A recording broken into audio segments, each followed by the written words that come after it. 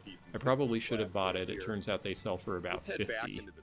So, can't always know everything on the fly. I was just happy that I got enough of a signal to be able to record this. So, and I didn't get a whole lot of time to go shopping myself because it's only a 2-day show. We set up, we were mobbed the first day. This is the morning of the second day, right before everything opens. So I ran back and grabbed a few things I saw while filming and spent $150 really fast. These tins are neat because they are in good condition. None of those are particularly rare, but they're all priced between $10 and $20, which is about right. And mainly people use those for decoration or storage. The old telephone set is neat. The two dummy phones, meaning that was actually probably a hotel piece. And then here's something I did get on the right-hand side. You'll see the green Hamilton Beach mixer, and those for me sell for about $125. That one was $75, and they took a discount, and I went ahead and bought it, and actually turned around and sold it the very next month at the Spokane show. This is also a good color of green, this cart here underneath all the tire ashtrays. I'm completely ignoring the cart and looking at old used tires, but the old used tires sell for about $20 a piece, and they're fun too. But the cart, even though it needed some cleaning up, had a really great green color. That mint green is not a very commonly found color from the 50s. I had a Studebaker that was that color from 1959, Hawaiian green they called it. Now this is something we see in pieces in thrift stores a lot, but there is the salad maker in its box with all its stuff. Okay, let's much better that way. Got a bunch of kitchenware and over here you're going to see every orange drip cup, lots of those. Syrup dispenser, sugar dispenser that you have ever wanted to have, all from the 70s. Now this guy here was selling the contents of a blacksmith shop, and he had some really great stuff. It wasn't cheap, but that's because there's actually a lot of interest in blacksmithing again, and blacksmith materials, 2 big anvils, and then this thing, which was new to me at the time. I've since seen one in the museum in Chehalis, Washington, when I went with Stephanie of Thrifting Adventures in a recent video. We saw one of these. It is actually the fan blower for a big forge, so this would have been the thing that replaced the big old bellows that you had to use by hand to try to get enough oxygen to keep the flames hot enough for doing your metal work. This is a really cool piece. I think he wanted $450 for it. I honestly think it's probably worth $450, and I didn't blame him for asking. On the other hand, if you wanted bargains, furniture was cheap at this show. This dresser with the mirror from about 1910, priced at $75. You can barely get a beaten up, nasty old dresser at Goodwill for $75 these days. So that was an amazing bargain. This Goofus glass piece, the bowl is in great shape. The bottom has some wear, but that is the rose pattern, one of the more popular ones at the time. I don't see the big bowls as much as I see the plates. These folks had all sorts of stuff. The blue Provincial is that bubble depression glass pattern. They have a painted Easter egg. And then all of these, which I ended up making a deal on, these are from the 1930s and 40s. They're from Bambi and Dumbo, and they're various Disney characters. They were licensed to be made by Shaw Pottery in LA and by the American Pottery as well. And so as a result, they are collectible, and I bought the whole schmear and took them to Florida and sold them. So that was a neat buy for me. I did get to do a little shopping while I was filming this. And then again, you're going to see anything under the sun, things out of storage lockers and piles of old games.